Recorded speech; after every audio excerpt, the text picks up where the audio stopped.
Okay, Decine, that's From Software's new title coming to PlayStation VR. Quite a departure, very artistic. Still don't know a ton about how it actually plays yet, but certainly a compelling debut, I would say. And speaking of compelling, let's get to that Spider-Man. It is time. We have some folks from Insomniac. We surely do. Brian, Adam, gentlemen, hey, welcome to the program. It's so great to have you here. I just have to say, first of all, thank you guys for giving us your time. Of course.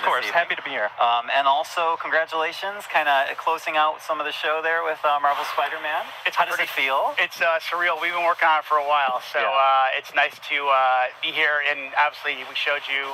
People wanted villains, so we decided we'll give you a lot of villains. And now, and the next question is, can we play the open world? And Adam's gonna show off New York City.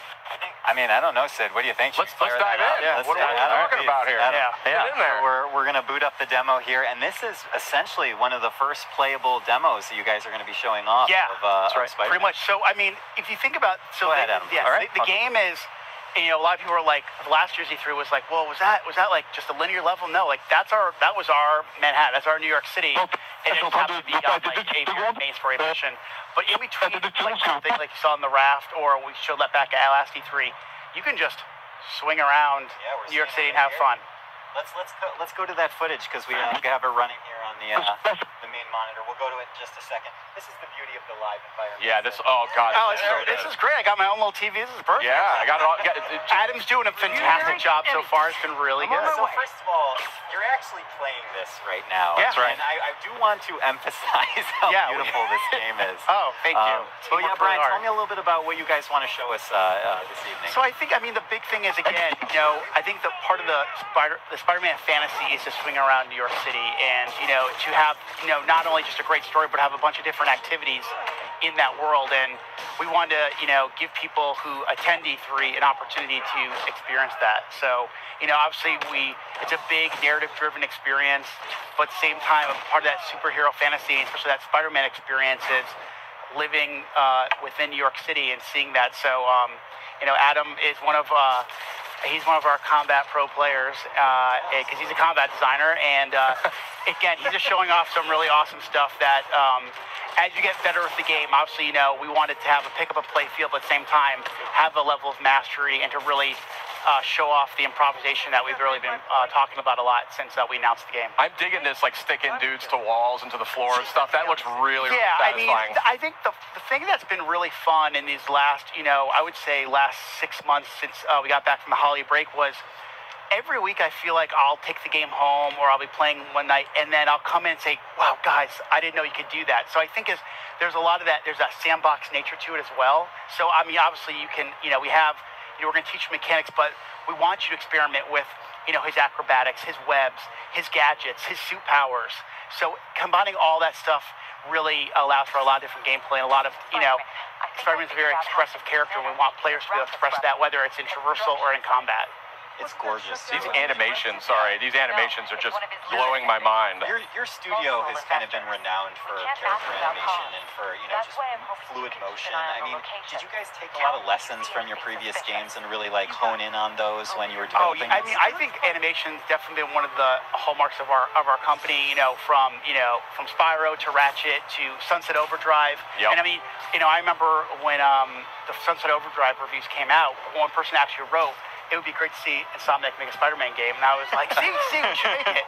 And I think you waved your phone around to the whole studio. Exactly. We took that kind of mentality and we just injected our personality, but also, what do people want, desire from a Spider-Man experience. So, it was really great as I remember probably around the end of the year, end of last year, someone wrote an article about the top things they want to see in Spider-Man.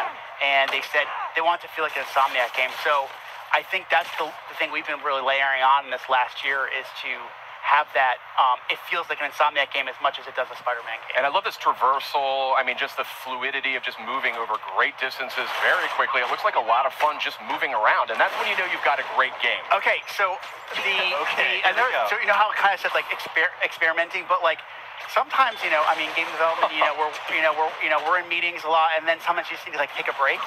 And what I used to find myself doing was just swinging around New York City. It was almost like therapeutic. It's just kind of like when I play other games, I just walking or running or or even taking a car.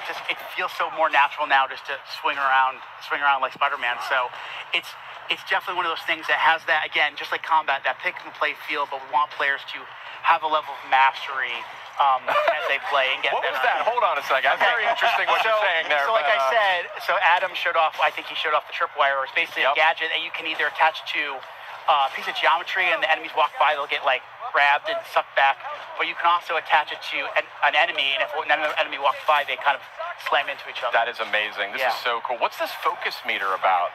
So the focus meter is basically, there's kind of a risk reward. As you build focus, you can use it to heal. Sid's having a religious It just experience. looks incredible. Okay, thank you. The team works really, really hard on it. Really, really hard. Clearly. And the idea is the focus is kind of a way to, it's a risk reward. Like I said, you can either heal yourself, or you can kind of, if you fill up the bar a certain way, you can actually pull off a finishing move. So, as you play the game, you can kind of say, well, do I want to maybe heal myself real quick, or do I want to wait for that really extravagant move to kind of take the guy out instantly? Got it. Brian, a question for you is, obviously Spidey has, as with his experience being under the mask for so many years now, Yep, in 8 your years. story, 8 years. Thank you. You got to be precise. I got it. One of the first questions I get is like, is it an origin story? I'm like, no. That was after we decided that the webs were definitely attached to the buildings, we decided it's not going to be an origin story. But back to the combat. I mean, Spidey's experience, he has access to a lot of different techniques and technologies. How do you balance out his experience with the fact that you don't want to overwhelm a player with options, right? You want to make it approachable. That comes down to our combat team, our traversal team, like and this guy right here, like Adam, and really going, okay, kind of handing that stuff out over the course of the game. Finding those right spots where you kind of, okay, we're going to teach you how to punch and how to kick and how to punch guys up in the air and use your webs. But then we layer on things like gadgets, and then the suits and the suit powers. And it's kind of giving over time. If we just, one thing with something like E3, we want you to feel great, right? But there's a lot to learn really quickly. So we just, normal course development, we kind of find those spots in the game where it makes most sense to teach those mechanics. And then as the game goes on, we want you to master those, because the game's only going to get harder. Yeah, absolutely. Sid, what do you think? I got to say, this game is looking absolutely gorgeous. This is, it was looking spectacular to begin with, but this is on a totally different level.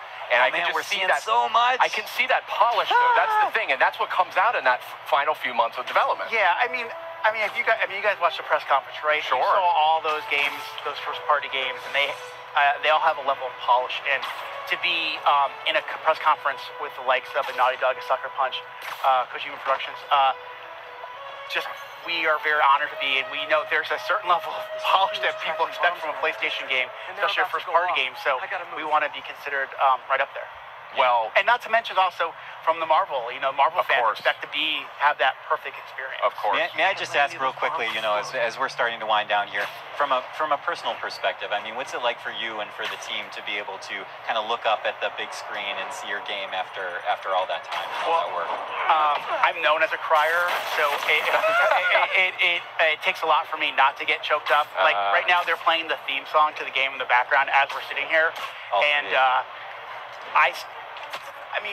this is an amazing industry, and to be part of it is one thing, but to work on something you truly love is something that when you were a little kid thinking, oh my God, could I ever work on a Spider-Man game, let alone be in video games, is just absolutely surreal. I use that word a lot when I describe working on this game, and to work with a group like Sony and work with Marvel, and that feeling is felt by so many Insomniacs. So we couldn't be prouder, and the support we've gotten across the board, not only from Sony, Marvel, but also the fans, has been spectacular.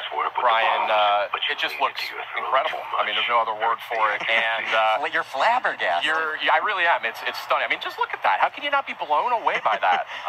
But we do have a limited amount of time here, Brian. You're an industry veteran. You've been in the industry for a long time. I know this is a lifelong dream for you working on this game. And I want to thank you and Insomniac for making it. Thank you for having us. And for coming by as well.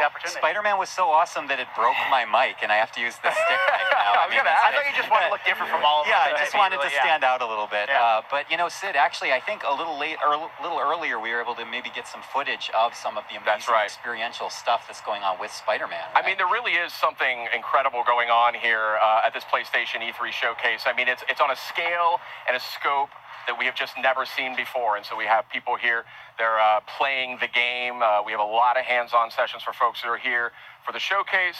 And the game looks great, but I just love the way this whole. Oh, I know her. Oh, hi. There's familiar faces popping up on the stream. But I mean, it's a great event here, and it's just I wish we could get everybody in here to try this out and to just see what has been sort of constructed with Spider-Man and with actually another game we're about to talk about. Yeah, we're about to talk about Ghost of Tsushima. Why don't you? Yeah, Ghost of Tsushima. Yeah.